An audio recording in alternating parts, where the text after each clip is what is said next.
adalah yang namanya peringatan dari Allah Subhanahu wa taala.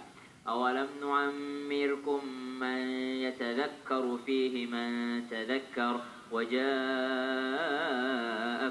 nadhir. Allah katakan, belumkah datang sebuah peringatan untuk kalian sehingga kalian tidak mengindahkan peringatan tersebut. Imam Ibnu Katsir dalam tafsir beliau mengatakan dari Ibnu Abbas dan dari Abu Uyainah dan juga dari Ikrimah mengatakan bahwa peringatan di sini yang dimaksud adalah uban. Uban inilah yang dimaksud untuk yang namanya peringatan bagi manusia, sehingga dari ayat ini muncullah beberapa riwayat. Yang pertama adalah yang tadi disebutkan tadi, ya, bahwasanya mengangkat derajat, diberikan pahala. Yang jelas uban itu adalah sebuah kebaikan bagi seorang yang beriman. Bagi seorang yang beriman, uban adalah sebuah kebaikan. Kebaikan yang pertama bagi mereka adalah karena mereka semakin yang namanya ingat yang namanya kematian, bahwa hidupnya tidak lama lagi gitu, karena sudah datang peringatan dari Allah Subhanahu wa taala. Yang kedua, semakin zuhud, sudah tidak mencintai dunia karena dia berpikir, dahulu saya rambutnya hitam semua kok udah berubah jadi putih, sama dengan harta bendaku, dahulu aku memilikinya, mungkin ketika nanti di penghujung usiaku aku tidak memilikinya lagi. Bahkan ketika masuk ke dalam kubur, mobilku mengantarku, anak-anakku mengantarku, amal solehku mengantarku, namun yang setia menemaniku hanyalah amal solehku, hartaku tidak menemaniku. Maka uban ini sebagai peringatan. Kalau yang saya baca riwayatnya adalah uban itu akan menjadi cahaya bagi orang beriman di hari kiamat kelak. Jadi syaratnya adalah beriman, ya, beriman. Ya, jadi kalau pertanyaannya apakah yang muda juga?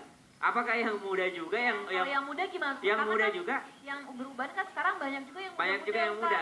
Yang pertama adalah ya masuk juga karena itu kan bagi orang yang beriman. Ya, Uban bagi orang yang beriman adalah yang namanya suatu peringatan yang juga sebagai cahaya, sebagai pahala dan derajat bagi mereka. Baik tua ataupun muda, yang penting dia beriman. Yang kedua, jangan salah pakai pomade. Ini salah pakai pomade ini sehingga mungkin merusak rambutnya. Iya. Dan yang ketiga ada genetik. Ada juga yang mengatakan terlalu kencang berpikirnya.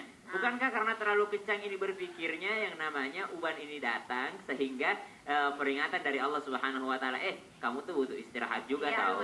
Aku sudah ada. Udah ada. Kamu banyak juga. Iya. Terlalu stres kali ya.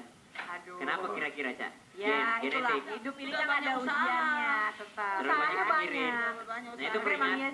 Karena itu peringatan dari Allah. Cobalah baca kata Allah, cobalah itu ada ubanmu, Ca, liburan lah sekali-sekali. Udah lama enggak ke Korea misalnya. Itu peringatan dari Allah Subhanahu wa taala.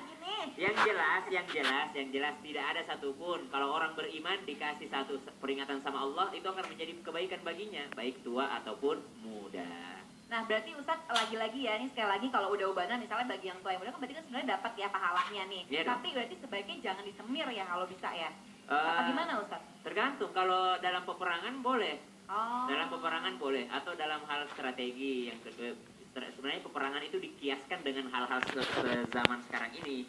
Misalnya yang namanya mungkin dalam hal pekerjaannya dia tidak dipercaya sama orang kalau dia sudah ubanan gitu kan. Misalnya ada pekerjaan-pekerjaan demikian, jangan udah aki-aki. Padahal sebenarnya masih muda, masih kuat gitu. Tapi sebenarnya kata Rasulullah, uban itu malah menambah wibawa. Masya Allah. Menambah wibawa dan menambah ketabahan seseorang gitu. Ada tips bagi orang yang sudah uban, putih rambutnya, usahakan, ini tips dari guru saya, Masya Allah. sebaiknya rambutnya dipanjangkan.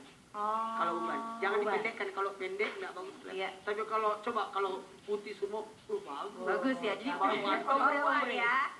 Karena itu perempuan ya, jangan sampai orang-orang luar negeri. Iya benar ya. Seakan-akan gennya bule ya. Jadi jangan juga ngikutin uban itu tadi niatnya ya. Jadi sebenarnya kalau berbicara tentang rambut dari tadi kan Al-Quran itu bilangnya bukan hijab. Al-Quran itu bilangnya khimar. Khimar. Ya, khimar itu dari kata tahu khamar nggak? Khamar. Kenapa disebut khamar itu memabukkan? Karena menutup pikiran. Karena apa menutup rambut disebut khimar? Karena menutup pandangan, menutup kekurangan. Gitu. Masya Allah, luar biasa. Jadi sekali lagi ya jamaah ya, nggak muda nggak tua, insya Allah kita mendapat pahala